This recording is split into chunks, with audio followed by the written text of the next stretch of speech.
Hey buddies, welcome to PythonTutorials Advanced Series. So previous video la நம்ம என்ன பார்த்திருந்தோம் அப்படினா protected access specifier னா என்ன, அது வந்து எப்படி work ஆகுதுங்கறத தெரிஞ்சுக்கிறதுக்காக ஒரு ரெண்டு மூணு எக்ஸாம்பிள்ஸ் மூலமா நம்ம வந்து பார்த்திருந்தோம். So previous video பார்க்காம யாராவது ஸ்ட்ரைட்டா அந்த வீடியோ பார்த்துட்டு இருக்கீங்க அப்படினா please நீங்க அந்த வீடியோ பார்த்துட்டு இப்ப பார்த்துட்டு இருக்க வீடியோ நீங்க பார்க்க கண்டினியூ பண்ணுங்க. அப்பதான் நம்ம ஃபர்தரா பார்க்க போற கான்செப்ட்ஸ் எல்லாமே உங்களுக்கு இன்னும் ரொம்பவே கிளியராவும் தெளிவாவும் புரியும். ஓகே, இன்னைக்கு இந்த வீடியோல நம்ம என்ன பார்க்க போறோம் அப்படின்னா செட்டர் அண்ட் கெட்டர் மெத்தட்ஸ்னா என்ன, அது வந்து எப்படி ஒர்க் ஆகும் அப்படின்னு தான் நாம வந்து பார்க்க போறோம். ஓகே, ஜூபிட்டர் நோட்புக் ஓபன் பண்ணிக்கலாம். சோ என்கேப்சுலேஷன்ல ஆக்சுவலா இது வந்துட்டு பார்ட் 5க்கான வீடியோ. சோ பார்ட் 1ல இருந்து பார்ட் 4 வரைக்கும் நம்ம என்னென்னலாம் பார்த்திருந்தோம் அப்படின்னா என்கேப்சுலேஷன்னா என்னங்கிறத நம்மளோட பார்ட் 1 வீடியோல பார்த்தோம். அதுக்கப்புறமேட்டு என்னென்ன ஸ்பெசிஃபையர்ஸ் இருக்குங்கிறத நம்ம வந்து பார்த்தோம். So part 2 and part 3 and part 4 வரைக்கும் நாம வந்துட்டு அந்த ஒவ்வொரு ஆக்சஸ் ஸ்பெசிஃபையர்னா என்ன, அது வந்து எப்படி ஒர்க் ஆகும், ஒரு ஸ்பெசிஃபையருக்கும் இன்னொரு ஸ்பெசிஃபையருக்கும் என்ன டிஃபரன்ஸ், ஸோ இதுல இருந்து என்கேப்சுலேஷன்னா என்னங்கிறத நாம வந்துட்டு ஸ்டெப் பை ஸ்டெப்பா நம்ம வந்து பார்த்துட்டு இருக்கோம். ஸோ என்கேப்சுலேஷன் வீடியோவை யாராவது ஸ்ட்ரைட்டா அந்த பார்ட் 5 வீடியோ பார்த்துட்டு இருக்கீங்க அப்படின்னா நம்ம ப்ரீவியஸா போட்டிருக்க பார்ட் 1ல இருந்து 4 வரைக்கும் பார்த்துட்டு இப்ப பார்த்துட்டு இருக்க இந்த வீடியோ பார்க்க கண்டினியூ பண்ணுங்க. அப்பதான் உங்களால கிளீனாவும் டீடைல்டாவும் என்கேப்சுலேஷன் என்னங்கிறத புரிஞ்சுக்க முடியும். சோ எல்லாத்துக்கும் ஆல்ரெடி நல்லா தெரிஞ்ச மாதிரி 3 ஆக்சஸ் ஸ்பெசிஃபையர்ஸ் வந்துட்டு இருக்கு. சோ ஒன்னு வந்துட்டு பப்ளிக், செகண்ட் வந்துட்டு பிரைவேட், மூணாவது வந்துட்டு ப்ரொடெக்டட். சோ பப்ளிக் இருந்தது அப்படின்னா அந்த வேரியபிளோட நேம் வந்து நம்ம வந்து அப்படியே தான் நம்ம வந்து தருவோம். சோ பிரைவேட்டா இருந்தது அப்படின்னா 2 அண்டர்ஸ்கோர் கொடுத்துட்டு தருவோம்னு பார்த்திருந்தோம். ப்ரொடெக்டடா இருந்தது அப்படின்னா ஒரு அண்டர்ஸ்கோர் கொடுத்துட்டு அந்த வேரியபிளோட நேம் தருவோம்னு சொல்லியிருந்தோம். சோ எதுக்காக நமக்கு இந்த ஆக்சஸ் ஸ்பெசிஃபையர்ஸ் நம்மளுக்கு வந்து கோடிங்ல யூஸ் ஆகுது அப்படின்னு பாத்தீங்கன்னா நம்மளோட வேரியபிளையோ இல்ல நம்மளோட மெத்தடையோ நம்ம வந்துட்டு ப்ரொடெக்ட் பண்ணி வைக்கணும் அப்படின்னா, அதாவது மத்தவங்களால மாடிஃபை பண்ண முடியாத மாதிரி, மத்தவங்களுக்கு ஆக்சஸ் தர முடியாத மாதிரி ஒரு சில வேரியபிள்ஸையோ இல்ல ஒரு சில மெத்தட்ஸையோ ஆக்சஸ வந்துட்டு ரெஸ்ட்ரிக்ட் பண்ணணும் அப்படின்னா நம்மளுக்கு வந்துட்டு இந்த ஆக்சஸ் ஸ்பெசிஃபையர்ஸ் வந்துட்டு தேவை அப்படின்னு பார்த்திருந்தோம். சோ இது மூலமா எப்படி என்கேப்சுலேஷன்னா என்ன, அது வந்து எப்படி அச்சீவ் பண்றதுங்கிறத நம்ம வந்து பார்த்திருந்தோம். சோ இப்போ இந்த 3 ஸ்கோப் தவிர, அதாவது இந்த 3 ஆக்சஸ் ஸ்பெசிஃபையர் தவிர இன்னொரு புது கான்செப்ட் பத்தி நம்ம வந்து பார்க்க போறோம். அது என்ன கான்செப்ட் அப்படின்னு பாத்தீங்கன்னா செட்டர் அண்ட் கெட்டர் மெத்தட்ஸ் அப்படின்னு வந்துட்டு சொல்லுவாங்க. சோ இது வந்துட்டு ஒண்ணுமே இல்ல, ரொம்ப ஈஸியான கான்செப்ட் தான். சோ இதை வந்துட்டு டேட்டா அப்ஸ்ட்ராக்ஷன்ங்கிற கான்செப்ட்ல நம்மளுக்கு வந்துட்டு யூஸ் பண்ணுவாங்க. இது எதுக்காக அப்படின்னு பாத்தீங்கன்னா ஒரு டைப் ஆஃப் டேட்டாவை ஹைட் பண்ணி வைக்கிற மாதிரி தான். சோ அதுக்காக நம்மளுக்கு இந்த கெட்டர் அண்ட் செட்டர் மெத்தட்ஸ் வந்துட்டு யூஸ் ஆகும்னு சொல்லுவாங்க. சோ இது எப்படி இம்ப்ளிமெண்ட் பண்றதுங்கிறது ஒரு சின்ன கோட் மூலமா பார்க்கலாம். சோ அதுக்கு முன்னாடி செட்டர்னா என்ன, கெட்டர்னா என்ன அப்படின்னு பார்க்கலாம். சோ இந்த செட்டர்ல நம்ம என்ன பண்ணுவோம் அப்படின்னு பாத்தீங்கன்னா ஒரு வேரியபிளுக்கு வேல்யூவை நம்ம வந்துட்டு செட் பண்ணுவோம். ஃபார் எக்ஸாம்பிள் num1 இருக்கு அப்படின்னா அந்த num1க்கு வேல்யூ வந்துட்டு 10 அப்படின்னு நம்ம இந்த மாதிரி செட் பண்றோம் இல்லையா.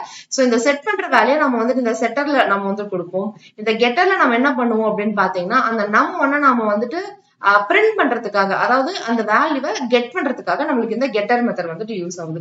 சோ வேல்யூஸ் வந்துட்டு ஒரே இடத்துல கொடுத்து ஒரே இடத்துல பிரிண்ட் பண்ணாம சோ செட்டர்ங்கிற மெத்தட்ல வந்துட்டு அந்த வேல்யூஸை கொடுத்துட்டு அதுக்கப்புறம் கெட்டர்ங்கிற மெத்தட் மூலமா அந்த வேல்யூஸை நம்மளுக்கு வந்துட்டு ரிட்ரைவ் பண்ணுவாங்க. சோ இது மூலமா நம்மளுக்கு வந்துட்டு டேட்டாஸ் வந்துட்டு ஹைட் ஆகி இருக்கும். நம்மளுக்கு வந்துட்டு என்கேப்சுலேஷன் கான்செப்ட்ல நம்மளுக்கு வந்துட்டு ரொம்பவே யூஸ்ஃபுல்லா இருக்கும். சோ இது வந்துட்டு எப்படி இம்ப்ளிமெண்ட் பண்றதுங்கிறத ஒரு சின்ன கோட் மூலமா பார்க்கலாம். ஓகே, என்னோட கோட் நான் இந்த இடத்துல போட்டாச்சு. சோ போட்டுட்டு நான் ரன் பண்றேன். எனக்கு வந்து அவுட்புட் வந்திருக்கு. சோ இந்த இடத்துல என்ன பண்றோம் அப்படின்னு பார்க்கலாம். இந்த இடத்துல நான் வந்து கிளாஸ் டீடைல் அப்படின்னு நான் வந்து என்னோட கிளாஸ் நான் கிரியேட் பண்ணிருக்கேன். அதுக்கப்புறம் அந்த செட்டர் அண்ட் கெட்டர் கான்செப்ட் சொன்னேன் இல்லையா, அதை வந்து இந்த இடத்துல போட்டிருக்கேன். சோ அது வந்து நம்ம சொல்றது வந்துட்டு செட்டர் அண்ட் கெட்டர் மெத்தட் அப்படின்னு வந்து சொல்லுவாங்க. ஆனா இந்த இடத்துல நம்ம நேம் நம்ம தரும்போது யூஸ்வலா நாம இப்ப ஃபார் லூப்லாம் யூஸ் பண்ணோம்னா ஃபார் ஐ அப்படின்னு சொல்லி இந்த ஐங்கிறத நம்ம வந்துட்டு நிறைய இடத்துல யூஸ் பண்றோம் பாத்தீங்களா. சோ அதே மாதிரி இது செட்டர் மெத்தட் கெட்டர் மெத்தட் தெரியணுங்கிறதுக்காக ஸ்டார்டிங்ல செட்ங்கிற நேம் வந்துட்டு கொடுப்பாங்க. சோ செட்டுக்கு செட்டுங்கிற மெத்தடோட நேம் தருவாங்க, கெட்டுக்கு கெட்டுங்கிற மெத்தட் நேம் வந்துட்டு தருவாங்க. சோ நார்மலா மெத்தட் நேம்ஸ் நீங்க எப்படி டிஃபைன் பண்ணுவீங்களோ அதே மாதிரி கொடுத்துக்கலாம். சோ செட் நேம் அப்படின்னு நீங்க வந்து கொடுக்கலாம், இல்ல செட் அண்டர்ஸ்கோர் நேம் அப்படின்னு நீங்க வந்து கொடுத்துக்கலாம். சோ இப்படிதான் தரணும்னு எந்த ஒரு நீடுமே இல்ல. சோ இது செட்டர் கெட்டர்ங்கிற கான்செப்ட்ல வரதுனால ஒரு யூசர் கன்வென்ஷனுக்காக மத்தவங்க கோட் டெவலப் பண்ணவங்க இல்லாம மத்தவங்க யாராவது பார்க்கணும்னா புரியணுங்கிறதுக்காக இதை வந்துட்டு ஃபர்ஸ்ட் செட்ங்கிறதுல ஸ்டார்ட் பண்ணிருப்பாங்க. இதை வந்து அடுத்து வந்து கெட்ங்கிறதுல ஸ்டார்ட் பண்ணிருப்பாங்க. சோ இந்த இடத்துல அது யூஸ் பண்ணிருக்கிறதுனால நான் 2 மெத்தட்ஸ் நான் வந்து கொடுத்திருக்கேன். சோ ஒன்னு வந்துட்டு செட் நேம்னு கொடுத்திருக்கேன், அடுத்து வந்து கெட் நேம்னு கொடுத்திருக்கேன். அதுக்கப்புறம் டிஸ்பிளே அப்படின்னு சொல்லி இன்னொரு மெத்தட் ஒன்று கொடுத்திருக்கேன். சோ என்னோட கிளாஸ்க்கு நான் வந்துட்டு ஆப்ஜெக்ட் கிரியேட் பண்ணியாச்சு. சோ ஆப்ஜெக்ட் கிரியேட் பண்ணிட்டு என்ன பண்றேன்னு பாத்தீங்கன்னா செட் நேம்ங்கிறது நான் வந்துட்டு ஒரு வேல்யூ வந்து நான் பாஸ் பண்றேன். சோ இப்போ இந்த சக்தி எனக்கு எங்க போகும் அப்படின்னு பாத்தீங்கன்னா இந்த இடத்துல என்னன்னு ஒரு பேராமீட்டர் கொடுத்துருக்கேன் பாத்தீங்களா, அந்த பேராமீட்டருக்கு போகும். அடுத்த லைன்ல என்ன பண்றேன் அப்படின்னு பாத்தீங்கன்னா இந்த சக்திங்கிறத செல்ஃப் டாட் அண்டர்ஸ்கோர் அண்டர்ஸ்கோர் நேம்ல நான் வந்துட்டு சேவ் பண்றேன். சோ அண்டர்ஸ்கோர் அண்டர்ஸ்கோர் நேம் அப்படின்னு சொல்லிட்டு என்கிட்ட வந்துட்டு ஒரு வேரியபிள் இருக்கு. சோ இந்த வேரியபிளுக்கு நான் என்ன பண்றேன் அப்படின்னு பாத்தீங்கன்னா சக்தி அப்படின்னு சொல்லிட்டு நான் வந்துட்டு ஒரு வேல்யூ வந்து நான் இந்த இடத்துல அசைன் பண்ணிடுறேன். சோ இதுதான் வந்துட்டு என்னோட இந்த செட்டர் மெத்தட்ல எனக்கு வந்துட்டு நடக்குது. சோ அடுத்து என்ன பண்றேன் அப்படின்னு பாத்தீங்கன்னா ஆப்ஜெக்ட் டாட் டிஸ்பிளே அப்படின்னு நான் வந்து கூப்பிடுறேன். சோ டிஸ்பிளே மெத்தட் நான் கால் பண்ணும்போது என்ன பண்ணும் அப்படின்னு பாத்தீங்கன்னா பிரிண்ட் ஸ்டேட்மெண்ட் இருக்கு. சோ அதை போய் பார்க்கும். சோ ஸ்டூடெண்ட் நேம்னு இருக்கு, அதை அப்படியே நம்மளுக்கு இந்த இடத்துல பிரிண்ட் பண்ணும். பிரிண்ட் பண்ணிட்டு செல்ஃப் டாட் கெட் நேம்ல இருக்கிறத நான் வந்துட்டு பிரிண்ட் பண்ண சொல்லியிருக்கேன். சோ இந்த இடத்துல என்னோட கெட் நேம்ங்கிறது என்னோட இன்னொரு மெத்தட். சோ இப்ப கெட் நேம் மெத்தட் போய் பார்க்கும். அந்த இடத்துல என்ன சொல்லியிருக்கேன் அப்படின்னு பாத்தீங்கன்னா return self dot underscore underscore நேம்னு சொல்லியிருக்கேன். அப்போ செல்ஃப் டாட் அண்டர்ஸ்கோர் அண்டர்ஸ்கோர் நேம்ல என்ன இருக்கோ அதை வந்துட்டு ரிட்டர்ன் பண்ணு அப்படின்னு சொல்றேன். எந்த இடத்துக்கு ரிட்டர்ன் பண்ணும் அப்படின்னு பாத்தீங்கன்னா இந்த ஃபங்க்ஷனை எந்த இடத்துல கால் பண்ணிருக்காங்களோ அந்த இடத்துல ரிட்டர்ன் பண்ணும். சோ இந்த ஃபங்க்ஷன் எங்க கூப்பிட்டுருக்காங்க அப்படின்னு பாத்தீங்கன்னா இங்க கூப்பிட்டுருக்காங்க இல்லையா, சோ இந்த இடத்துல நம்மளுக்கு சக்திங்கிற வேல்யூ நம்மளுக்கு ரிட்டர்ன் பண்ணிடும். சோ அதனால நம்மளுக்கு இந்த இடத்துல சக்திங்கிற வேல்யூ வந்து இந்த இடத்துல வந்திருக்கு. சோ இதுதான் வந்துட்டு செட்டர் அண்ட் கெட்டர் மெத்தட் அப்படின்னு சொல்லுவாங்க. சோ வேல்யூஸ் வாங்கிட்டு ஒரு இடத்துல வந்துட்டு இந்த மாதிரி அசைன் பண்ணிடுவாங்க. அதுக்கப்புறமேட்டு அந்த வேல்யூவை நம்மளுக்கு வந்துட்டு பிரிண்ட் பண்ணுவாங்க. சோ செட்டுங்கிறது யூஸ்வலா நம்மளுக்கு வந்துட்டு வேல்யூஸை செட் பண்றதுக்கு யூஸ் பண்ணுவாங்க. கெட்டுங்கிறத வேல்யூஸை கெட் பண்றதுக்கு யூஸ் பண்ணுவாங்க, அதாவது ரிசீவ் பண்றதுக்கு நம்மளுக்கு வந்துட்டு யூஸ் பண்ணுவாங்க. சோ இததான் வந்துட்டு செட்டர் அண்ட் கெட்டர் மெத்தட்ஸ் அப்படின்னு நம்மளுக்கு என்கேப்சுலேஷன் கான்செப்ட்ல வந்துட்டு சொல்லுவாங்க. ஓகே, இதுல இப்போ வேற ஒரு எக்ஸாம்பிள் பார்க்கலாம். இப்போ இந்த கூட நான் வந்துட்டு ரன் பண்றேன். சோ இப்போ ரன் பண்ணும்போது எனக்கு வந்து அவுட்புட் அதே மாதிரி தான் வந்திருக்கு.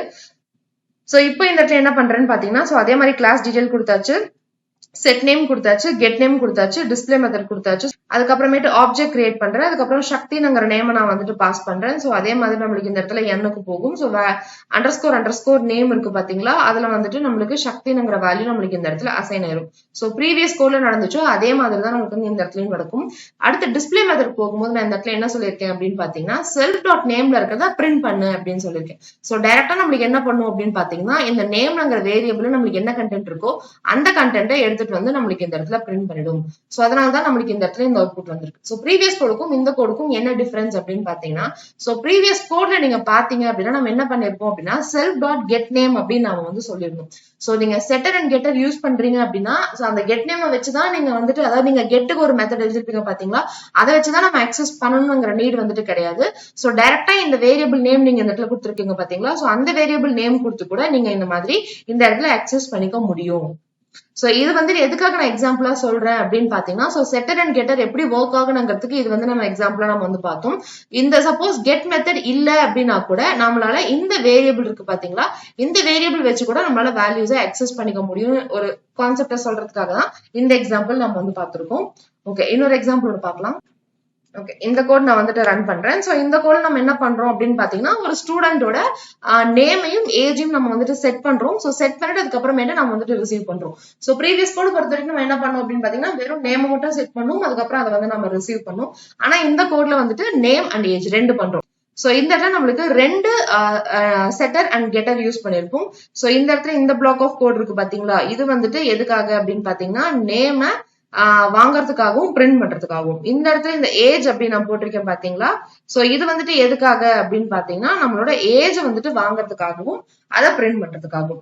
சோ அதே மாதிரி கிளாஸ் டீடைல் அப்படின்னு கொடுத்தாச்சு. சோ இந்த இடத்துல நான் நேம் வாங்க போறேங்கிறதுனால செட் நேம் அப்படின்னு நான் வந்து வேரியபிள் நேம் கொடுத்துட்டேன்.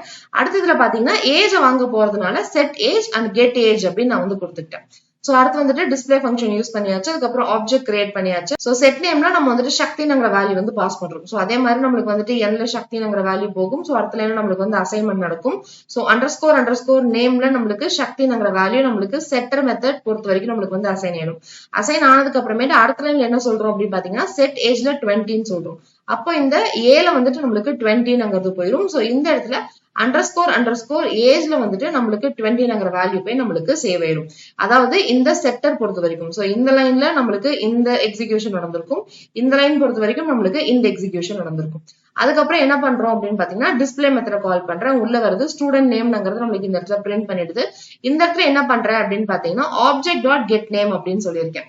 சோ ப்ரீவியஸ் கோட்ல நம்ம கொடுத்த மாதிரி செல்ஃப் டாட் கெட் நேம் அப்படின்ட்டு நீங்க வந்து கொடுக்கலாம், இல்ல செல்ஃப் டாட் அண்டர்ஸ்கோர் நேம் அப்படின்ட்டு நீங்க வந்து கொடுக்கலாம், இல்ல நீங்க கிரியேட் பண்ணி வச்சிருக்க இந்த ஆப்ஜெக்ட் இருக்கு பாத்தீங்களா, இந்த ஆப்ஜெக்ட் வச்சு கூட நீங்க டைரக்டா அந்த மெத்தட் நீங்க வந்துட்டு கால் பண்ணலாம்.